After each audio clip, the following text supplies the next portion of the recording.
How to view the restricted account on Instagram. Hello everybody, my name is Mal here to guide you through the way, and to know how you can do this, just watch this video till the end. Make sure that you have installed the latest version of Instagram on your device with the help of Google Play Store or App Store. If you have already done so, then open your Instagram. You can simply go on the message icon which is on the top right side, and then just tap on the profile that you want to restrict, but there is no option available right now. So what we'll do is just tap on view profile, and then there is top right side vertical buttons, and then restrict the account. Now, will it be seen in my messages?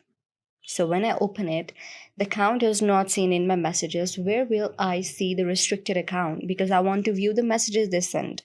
So to do that, what you can simply do is tap on request, tap on close. So you can see right here, this is the account that I've restricted, and I can view the messages, but they will not know that I have seen the messages, and they will not. So if I'm active or not to them, it will not be known by the person that I have restricted.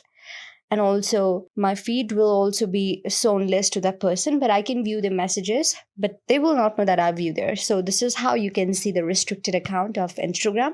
I hope this video helped you. If this video helped you, then please thumbs up and subscribe to our channel for more videos like this. Do suggest more topics like this on the comment section below. Thank you for watching our video. See you on the next one.